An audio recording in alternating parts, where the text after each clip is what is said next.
નમસ્કાર મિત્રો, સ્વાગત છે તમારું અમારી ચેનલ પર એક નવા વિડીયોમાં। તો મિત્રો, મોક્ષદા એકાદશીની રાત્રે જે ઘરોમાં આ પ્રકારના શાક ખવાશે તે ઘરમાં હંમેશા માતા લક્ષ્મી અને ભગવાન વિષ્ણુ વિશેષ આશીર્વાદ રહેશે। મિત્રો, માર્ગશીર્ષ માસના શુક્લ પક્ષની જે એકાદશી તિથિ હોય છે તે એકાદશીને પાવન મોક્ષદા એકાદશી તરીકે ઓળખવામાં આવે છે।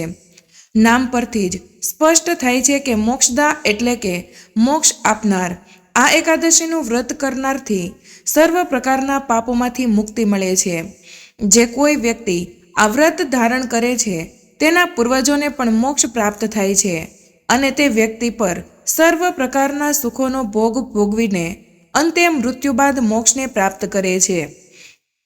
તો આ એકાદશી ખૂબ જ મહત્વપૂર્ણ ગણાય છે મિત્રો। તેમજ અમે તમને જણાવીશું કે જે કોઈ પણ ભક્ત સાચા હૃદયથી અને સાચા મનથી મોક્ષદા એકાદશીના દિવસે આ એક ઉપાય કરશે તો તેના ઘરમાં અપાર ધન આવશે તેમજ સુખ સમૃદ્ધિ આવશે।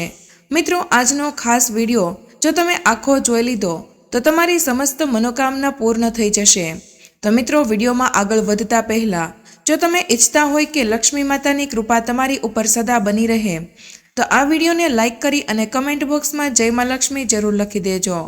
મિત્રો, સૌપ્રથમ તો આપણે મોક્ષદા એકાદશીની પૂજા વિધિ વિશે જાણીએ। મોક્ષદા એકાદશીના દિવસે જ્યારે આપ વ્રત રાખો ત્યારે સવારે વહેલા ઉઠીને ઘરની સાફ સફાઈ કરી અને સ્નાન કરો। આ દિવસે ભગવાન વિષ્ણુનું પૂજન કરી અને પીળી સામગ્રીઓ અચૂકથી અર્પણ કરો। ભગવાનને સ્નાન કરાવી પીળો ચંદન લગાવો, પીળા વસ્ત્રો અર્પણ કરો, પીળા પુષ્પો અર્પિત કરો, પીળા રંગના ફૂલો અથવા તો પીળી મીઠાઈઓનો ભોગ ભગવાનને આ દિવસે ચડાવવો જોઈએ। મિત્રો, આ દિવસે ગીતા જયંતી તરીકે ઓળખવામાં આવે છે। તમે ભગવદ્ ગીતાની પુસ્તકનું પૂજન પણ આ દિવસે કરી શકો છો। જો શક્ય હોય તો ભગવદ્ ગીતાના પુસ્તકોનું દાન એવા લોકોને કરો જે આ પુસ્તકો વાંચવા સમર્થ છે અને જેમના મનમાં આ પુસ્તકો પ્રત્યે શ્રદ્ધા છે। તમે મંદિરમાં ભગવદ્ ગીતાની પુસ્તકનું દાન કરી શકો છો। મિત્રો, ધ્યાન રાખો, ક્યારેય અયોગ્ય વ્યક્તિઓને ધાર્મિક પુસ્તકોનું દાન ન કરવું જોઈએ। જો તમે એમ કરશો તો તેનો દોષ તમને લાગી શકે છે। સવારે ધૂપથી પ્રાગટ્ય કરી ભગવાન વિષ્ણુના મંત્રનો જાપ કરો। ઓમ નમો ભગવતે વાસુદેવાય નમઃ અથવા ઓમ શ્રી વૈષ્ણવે નમઃ અથવા તો સાચા મનથી હરે રામ હરે કૃષ્ણ મંત્રનો જાપ કરી શકો છો અને સાથે જ માતા લક્ષ્મીનું પૂજન પણ કરો। ભગવાન શ્રી કૃષ્ણનું પૂજન આ દિવસે કરો। વ્રતની કથા અથવા તો વાંચો અથવા તો સાંભળો અને તમારું વ્રત શરૂ કરો। સવારે કેવળ ફળોનો ભોગ ભગવાનને ચડાવો। તે ઉપરાંત તમે મેવાનો ભોગ પણ ભગવાનને અર્પિત કરી શકો છો। દિવસભર ઉપવાસ રાખો। સાંજે ફરીથી વિધિ વિધાન મુજબ પૂજા કરો। ભગવાનને બંને સમયે ભોગ ચડાવો અને સાથે તુલસી પત્ર પણ જરૂરથી રાખો। આગામી દિવસે શુભ મુહૂર્તમાં વ્રત પારણા કરતા પહેલા પૂજન કરો। દાન માટેની સામગ્રીનું પૂજન કરો। તમારી શ્રદ્ધા અને સામર્થ્ય અનુસાર મોસમી વસ્ત્રો, મોસમી ફળોનું દાન કરો। પીળી વસ્તુઓનું દાન કરો। વ્રતનું પારણું તુલસીપત્ર અને જળથી કરવું સૌથી શુભ માનવામાં આવે છે। જે લોકો વ્રત પારણા વખતે તુલસીપત્ર મુખમાં રાખે છે તેમના સર્વ પાપોના નાશ થઈ જાય છે અને તેમનું વ્રત ભગવાન વિષ્ણુજી સ્વીકાર કરે છે। તુલસી પત્ર ઉપરાંત ભગવાન વિષ્ણુને બેર અને આમળા પણ અર્પિત કરો। એકાદશી અને દ્વાદશી તિથિના દિવસે ઘરમાં શુદ્ધ સાત્વિક ભોજન બનાવો। મિત્રો, મોક્ષદા એકાદશીના દિવસે માત્ર નિર્જળ અથવા તો જલીય પદાર્થો ઉપર જ ઉપવાસ રાખવો જોઈએ। મોક્ષદા એકાદશીના દિવસે સવારે જલ્દી જાગીને તીર્થના જળ કે ગંગાજળથી સ્નાન કરવા જોઈએ। આ દિવસે ઉગતા સૂર્યને જળ ચડાવ્યા પછી ભગવાન વિષ્ણુને પ્રણામ કરીને વ્રતનો સંકલ્પ લેવો જોઈએ। ધૂપદીપ નૈવેદ્ય વગેરે 16 સામગ્રીથી ભગવાન વિષ્ણુની પૂજા અને રાત્રે દીપદાન કરવું જોઈએ। તેમજ મિત્રો, આજના દિવસે ઓમ નમો ભગવતે વાસુદેવાય મંત્રનો જાપ કરવો જોઈએ। મિત્રો, આ દિવસે ભગવાનને ફળોનો ભોગ લગાવવો જોઈએ। તેની સાથે જ એક અખંડ દીપ પ્રગટાવવો જોઈએ। મિત્રો, ભગવાનના ચરણોની વિધિવત પૂજા કરવી જોઈએ। પછી મિત્રો, ચરણોનો સ્પર્શ કરીને તેમના આશીર્વાદ લેવા જોઈએ। તેમજ ભજન કીર્તન કરવું જોઈએ અને વ્રત કથા સાંભળવી। મિત્રો, એવું કહેવામાં આવે છે કે ભગવાનના ચરણોને સ્પર્શ કરીને જે કંઈ પણ મનોકામના માંગીએ છીએ તે અવશ્ય પૂર્ણ થઈ જાય છે. મિત્રો, ભગવાન વિષ્ણુને તુલસી સર્વાધિક પ્રિય છે. આથી આ દિવસે માત્ર તુલસી પાન અર્પિત કરવાથી ભગવાનને પ્રસન્ન કરી શકાય છે. આની પાછળ પ્રકૃતિનું સંરક્ષણ અને વિવાહિક સુખની ભાવના હોય છે. મિત્રો, એકાદશીના દિવસે યથાશક્તિ પ્રમાણે અન્નદાન કરવું જોઈએ, પરંતુ વ્રતધારીએ કોઈ બીજાનું દાન સ્વીકારવું ન જોઈએ. તેમજ એકાદશીના દિવસે કોઈ પણ વૃક્ષનું પાન તોડવું એ વર્જિત માનવામાં આવે છે. તમે લીંબુ અથવા તો જાંબુડાના પાન આગલા દિવસે તોડી લઈને તમે તેનાથી મોઢું સાફ કરી શકો છો. અને જો આ બધી વસ્તુ શક્ય ન હોય તો તમે 12 વાર પાણીથી કોગળા કરીને પોતાનું મુખ સાફ કરી શકો છો. મિત્રો, એકાદશીની પૂજા કર્યા પછી વિષ્ણુ કે શ્રી કૃષ્ણ મંદિરમાં દર્શન કરો. પછી શ્રદ્ધા પ્રમાણે અનાજ કે કપડાનું દાન કરો. મિત્રો, રાત્રે જાગરણ સાથે ભજન કીર્તન કરવું જોઈએ અને ભગવાન પાસે અજાણ્યે થયેલી ભૂલ માટે માફી માંગવી જોઈએ. બીજા દિવસે સવારે ફરીથી ભગવાનની પૂજા કરીને બ્રાહ્મણોને ભોજન કરાવો અને શ્રદ્ધા પ્રમાણે દાન આપીને વિદાય આપો. મિત્રો, હવે જાણીએ આ દિવસે કયા શાક એટલે કે કઈ કઈ શાકભાજી ખાવાનું ટાળવું જોઈએ. મોક્ષદા એકાદશીના દિવસે કોઈ પણ વ્યક્તિએ ભૂલથી પણ ચોખા ન ખાવા જોઈએ, એટલે કે ભાત ગ્રહણ ન કરવા જોઈએ. તે મુજબ ચોખાની બનેલી વસ્તુઓથી દૂર રહેવું જોઈએ. આ દિવસે ચોખા ખાવાથી મન છે એ સ્થિર રહેતું નથી. જો મિત્રો કોઈ કારણસર નિરાહાર રહેવું શક્ય ન હોય તો એક સમયે જ ભોજન લેવું જોઈએ. તેમજ તમે આ દિવસે દૂધ અને જળનું સેવન કરી શકો છો. તેમજ મિત્રો, વ્રતધારી વ્યક્તિએ ગાજર, કોબીજ અને પાલક જેવી વસ્તુઓનું સેવન ન કરવું જોઈએ. તેમજ મિત્રો, એકાદશીના વ્રત ઉપર વિષ્ણુ ભગવાનની પૂજામાં મીઠું પાન ચડાવવામાં આવે છે, પરંતુ મિત્રો આ દિવસે પાન ખાવું પણ વર્જિત માનવામાં આવે છે. ફળોમાં કેળા જેવા અમૃત ફળોનું સેવન કરવું જોઈએ. સૂકા મેવા જેવા કે બદામ, કાજુનું સેવન કરવામાં આવે છે. તેમજ મિત્રો, આ દિવસે એકદમ સાત્વિક ભોજન ગ્રહણ કરવું જોઈએ, પરંતુ તામસી ખોરાક આ દિવસે ન લેવો જોઈએ. આ વસ્તુ બહુ જ અશુભ માનવામાં આવે છે. મિત્રો, બધી જ વસ્તુઓ પ્રભુને ભોગ લગાવીને પછી જ તુલસી પાન અર્પણ કરીને ભોજન ગ્રહણ કરવું જોઈએ. મિત્રો, આ દિવસે લસણ અને ડુંગળીના સેવનથી પણ બચવું જોઈએ, કારણ કે આ બધી વસ્તુ તામસી ભોજનમાં આવે છે. જો તમે વ્રત ન પણ રાખ્યું હોય તો તમે કોશિશ કરો કે સાત્વિક ભોજન જ ગ્રહણ કરજો. તેમજ આ દિવસે તમે નિર્જલા વ્રત રાખજો, પરંતુ જો તમે ગ્રહસ્થ જીવનમાં હોય તો તમે ફળ આહાર રાખી શકો છો. આ દિવસે બ્રાહ્મણોને દાન દક્ષિણા આપીને તેના આશીર્વાદ પ્રાપ્ત કરવા જોઈએ. મિત્રો, હવે આપણે જાણીએ કે મોક્ષદા એકાદશીના દિવસે શું ન કરવું જોઈએ. મિત્રો, એવું કહેવામાં આવે છે કે મોક્ષદા એકાદશીના દિવસે બપોરે સૂવું ન જોઈએ. ધાર્મિક ગ્રંથોમાં એવું કહેવામાં આવે છે કે આ દિવસે ભગવાન વિષ્ણુની ભક્તિમાં લીન રહેવું જોઈએ. મોક્ષદા એકાદશીના દિવસે વ્રતધારીને કોઈ પણ પ્રત્યે દ્વેષની ભાવના ન રાખવી જોઈએ. જો બની શકે તો આ દિવસે ઘરના અથવા તો ઘરની બહાર લડાઈ ઝઘડો ન કરવો જોઈએ. આવી માન્યતા છે કે આવું કરવાથી ભગવાન વિષ્ણુ અને માતા લક્ષ્મી રિસાઈ જાય છે. આથી જ આ દિવસે જો તમે ઘરના લોકોને મદદ કરો છો તો વિષ્ણુ ભગવાન અને લક્ષ્મી માતા પ્રસન્ન થાય છે. એટલા માટે મિત્રો, ઘરના લોકોનું અપમાન આ દિવસે ન કરવું જોઈએ. તેમજ તેમને માન સન્માન આપવું જોઈએ. મિત્રો, એકાદશીના દિવસે તુલસી માતાનો છોડ સ્પર્શ કરવો ન જોઈએ. આ દિવસે તુલસીના પાંદ પણ તોડવા ન જોઈએ. તેની પાછળ એક એવી માન્યતા છે કે એકાદશીના દિવસે તુલસી ઉપવાસ રાખે છે અને તેના પાંદડા તોડવાથી કે આ દિવસે જળ અર્પણ કરવાથી તેનું વ્રત તૂટી જાય છે. મિત્રો, મોક્ષદા એકાદશીના દિવસે શું કરવું જોઈએ તે વિશે જાણીએ. ભગવાન વિષ્ણુને ક્યાં ભોગ અર્પણ કરવા તે પણ વિડીયોમાં આગળ જાણીશું, તેથી વિડીયોને અધૂરો છોડીને ન જતા. મિત્રો, મોક્ષદા એકાદશીના દિવસે સવારે વહેલા ઉઠીને સ્નાન કરવું, તેના પછી સૂર્યદેવને અર્ઘ્ય આપીને વ્રતનો સંકલ્પ લેવો જોઈએ. જીવનમાં સુખ સમૃદ્ધિ બની રહે તેવું બધા જ લોકો ઈચ્છે છે. તો મિત્રો, તમે આ દિવસે વિષ્ણુ ભગવાનને દૂધમાં કેસર નાખીને તેનો અભિષેક કરી શકો છો. આ ઉપાય કરવાથી શ્રીહરિ વિષ્ણુ પ્રસન્ન થાય છે. આથી તમે આ દિવસે ભગવાનની વિધિવતથી પૂજા કરજો અને દાન પુણ્ય કરજો. તેમજ સૌભાગ્ય પ્રાપ્તિ માટે સ્ત્રીઓ આ દિવસે વ્રત રાખે છે અને જો બની શકે તો આ દિવસે તમે વિષ્ણુ સહસ્ત્ર પાઠ કરજો. મોક્ષદા એકાદશીના દિવસે ભગવાન વિષ્ણુને સફેદ રંગનો ભોગ લગાવવો જોઈએ. તેમજ આ દિવસે ખીર અને સફેદ રંગનો ભોગ લગાવવાથી વિષ્ણુ ભગવાન પ્રસન્ન થાય છે. મિત્રો, આ દિવસે તુલસી માતાની વિશેષ પૂજા કરવી જોઈએ. મોક્ષદા એકાદશીના દિવસે તુલસીની પૂજા અચૂક કરવી જોઈએ. પરંતુ જ્યારે આપણે એકાદશીના દિવસે તુલસીની પૂજા કરીએ છીએ ત્યારે વિશેષ રૂપે ભગવાન શ્રી હરિ વિષ્ણુ અને માતા લક્ષ્મીની કૃપા પ્રાપ્ત થાય છે. તુલસીના છોડ પાસે સાંજના સમયે દીપ અર્પિત કરવો જોઈએ, જેમાં તમે શુદ્ધ દેશી ઘીનો દીવો પ્રગટાવો અને ઓછામાં ઓછી 11 પરિક્રમાઓ તુલસીથી કરો. ઘણા લોકોના પ્રશ્ન આવે છે કે તુલસી પાસે પરિક્રમા કરવાની જગ્યા નથી, તો કઈ રીતે પરિક્રમા કરવી?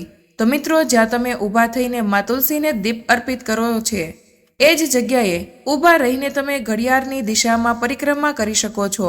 7 વખત, 11 વખત, તમારી ઈચ્છા પ્રમાણે. તે જ રીતે આપણે સૂર્યદેવને જળ આપીએ છીએ. તુલસીની પૂજા તમે વિશેષ રૂપે કરો અને તુલસીમાં પીળા પુષ્પ, લાલ પુષ્પ અર્પિત કરો. વિધિ વિધાન દ્વારા તમે તુલસીની પૂજા કરો. મોક્ષદા એકાદશીને ગીતા જયંતી અથવા તો ગીતા એકાદશી તરીકે પણ ઓળખવામાં આવે છે. તેથી જ આ દિવસે ભગવદ્ ગીતાનો પાઠ કરવો ખૂબ જ શ્રેષ્ઠ માનવામાં આવે છે. જો તમે ભગવદ્ ગીતાનો પાઠ આજે શરૂ કરવા માંગો છો તો આજથી જ તમે આ પાઠ શરૂ કરી શકો છો. પ્રતિદિન ભગવદ્ ગીતાનો પાઠ કરશો અને જો તમે આજે સંપૂર્ણ ભગવદ્ ગીતાનો પાઠ કરો તો તેમનાથી તમારા મનની તમામ ઈચ્છાઓ પૂર્ણ થઈ જશે. જો તમે સંપૂર્ણ પાઠ ન કરી શકો તો જેટલું બની શકે તેટલું 1 અથવા તો 2 અધ્યાય આજે તમારે ભગવદ્ ગીતાના પાઠ તો અચૂક કરવા જોઈએ. ભગવાન શ્રી હરિ વિષ્ણુ સમક્ષ શુદ્ધ ઘીનો દીવો કરવો. વિધિ વિધાન પ્રમાણે પૂજા કર્યા પછી ત્યારે બેસીને જો ભગવાન ગીતાનો પાઠ કરશો તો વિશ્વાસ રાખો કે તમારા જીવનની તમામ મુશ્કેલીઓ દૂર થઈ જશે. મિત્રો, મોક્ષદા એકાદશીના દિવસે ભગવાન શ્રી હરિ વિષ્ણુને જે ભોગ અર્પિત કરો છો, જો તમે ભોગ સ્વરૂપે મખાનાની ખીરનો ભોગ અર્પિત કરો છો તો તેમાં થોડું કેસર નાખો અને તુલસીના પત્તા સાથે જો તમે ભગવાન શ્રી હરિ વિષ્ણુને આ ભોગ અર્પિત કરો છો તો તમારી બધી જ મનોકામના પૂર્ણ થઈ જશે. તેમજ મિત્રો, મોક્ષદા એકાદશીના દિવસે પીળા રંગના વસ્ત્રો પહેરવા જોઈએ. ભગવાન વિષ્ણુના આશીર્વાદ મેળવવા માટે નહાવાના પાણીમાં 1 ચપટી હળદર નાખીને સ્નાન કરવું જોઈએ. મિત્રો, ત્યારબાદ પીળા રંગના વસ્ત્રો પહેરવા જોઈએ. મિત્રો, આવું કરવાથી વિષ્ણુ ભગવાનની કૃપા તમારી ઉપર વરસે છે તેમજ તમારા ભવિષ્યમાં ઉત્તમ ફળની પ્રાપ્તિ થાય છે. મિત્રો, જો કોઈ વ્યક્તિને લગ્ન થવામાં બાધા આવતી હોય તો આ દિવસે ભગવાન વિષ્ણુની પૂજા દરમિયાન કેસર, હળદર અથવા તો પીળા ચંદનનું તિલક કરવું જોઈએ. તેની સાથે જ મિત્રો, વિષ્ણુ ભગવાનને પીળા રંગના ફૂલ પણ અર્પણ કરવા જોઈએ. આ દિવસે ભગવાન શ્રી વિષ્ણુનો અભિષેક કરવો જોઈએ. પરંતુ જ્યારે તમે અભિષેક કરો છો, જો તમારા ઘરમાં દક્ષિણવર્તી શંખ હોય તો તે શંખમાં થોડું કાચું દૂધ અને કેસર નાખી અને તે શંખ દ્વારા ભગવાન શ્રી હરિ વિષ્ણુનો અભિષેક કરવો જોઈએ. આ તિથિએ પૂજાપાઠ સાથે જ જરૂરિયાતમંદ લોકોને ધન અને અનાજનું દાન કરો. કોઈ મંદિરમાં પૂજન સામગ્રી અર્પિત કરો. ગૌશાળા ઘાસ અને ધનનું દાન કરો. ઠંડીની ઋતુમાં ધાબળો અને ગરમ કપડાનું દાન કરવું જોઈએ. જો મિત્રો, તમારા જીવનમાં અમુક એવી વસ્તુ તમને નડતરરૂપ હોય તો મિત્રો, આ દિવસે ભગવાન વિષ્ણુનો કેસર અને દૂધથી અભિષેક કરવો જોઈએ. આથી બધી જ મુશ્કેલીમાંથી તમને છુટકારો મળે છે. તો આ એકાદશીના દિવસે આ ભૂલો ભૂલથી પણ ન કરતા.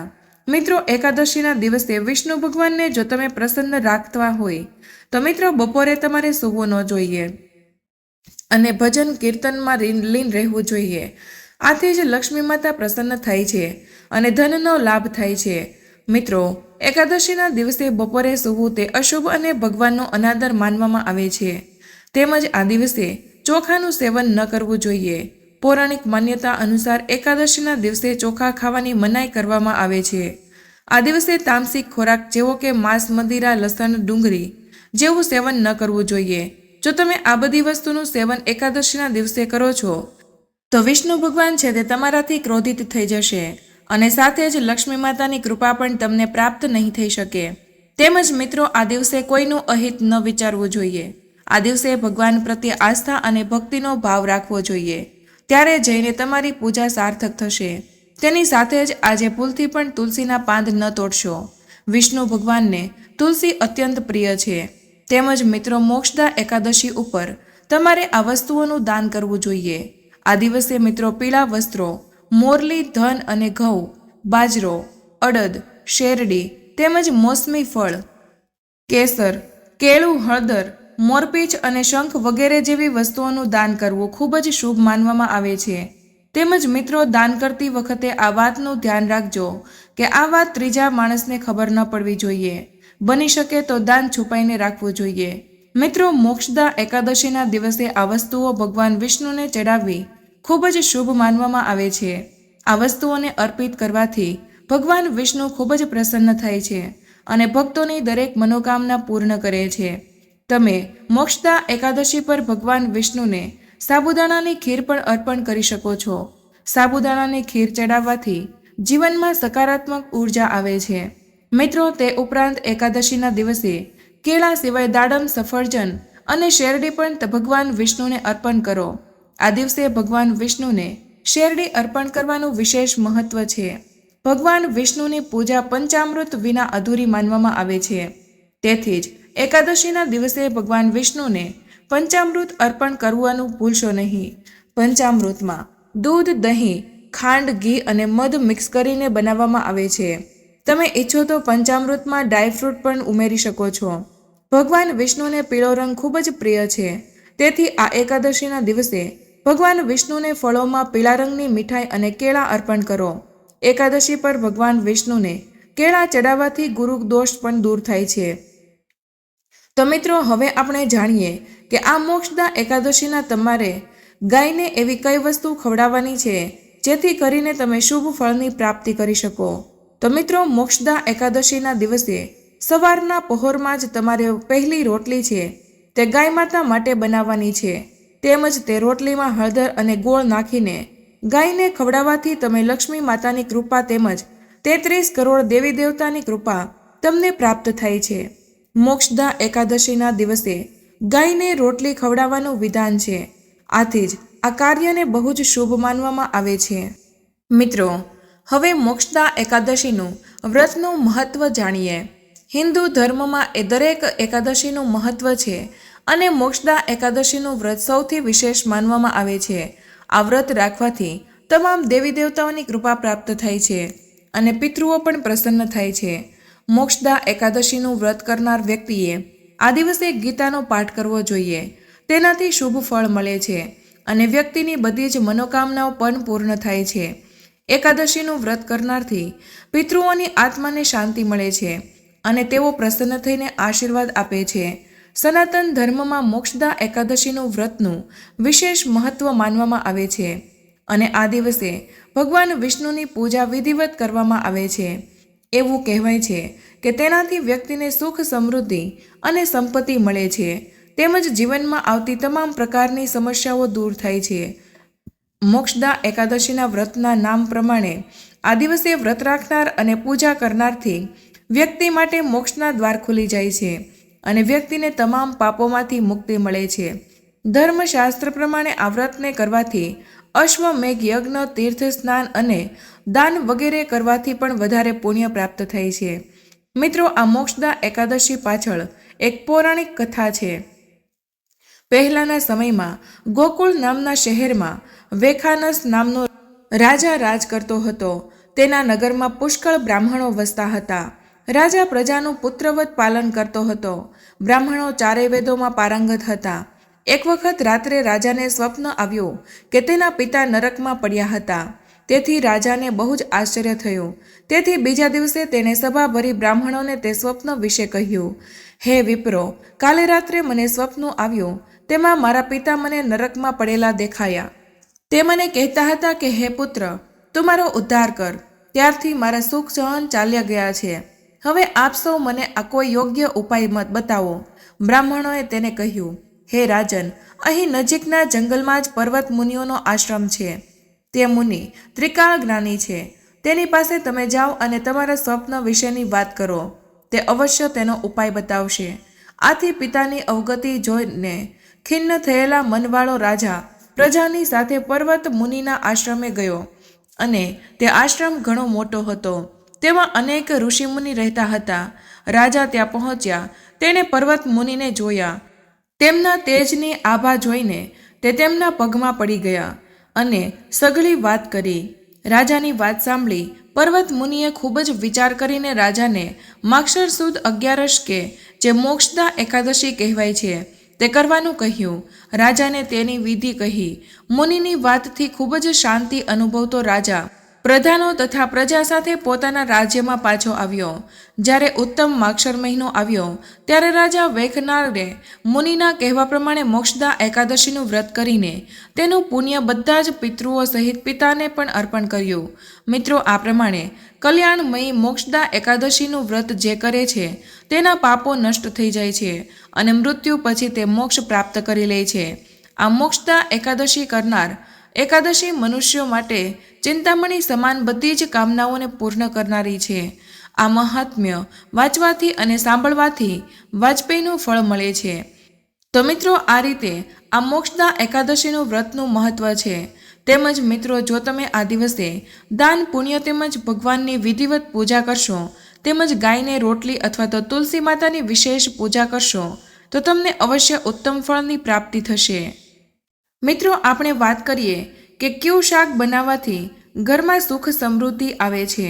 તો મિત્રો, ઉપર જે પ્રમાણે શાક જણાવેલા હતા તે શાકને છોડીને તમે કોઈ પણ શાક ઘરે બનાવી શકો છો, પરંતુ તે શાક ન બનાવવા જોઈએ. તો મિત્રો, આજની આ માહિતી તમને કેવી લાગી તે કમેન્ટમાં જરૂર જણાવજો. પસંદ આવી હોય તો લાઈક અને તમારા મિત્રો સાથે શેર કરજો.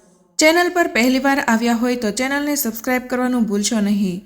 મળીએ એક નવા વિડીયો અને માહિતી સાથે. ત્યાં સુધી બધા જ મિત્રોને જય મા લક્ષ્મી, જય શ્રી કૃષ્ણ, ધન્યવાદ.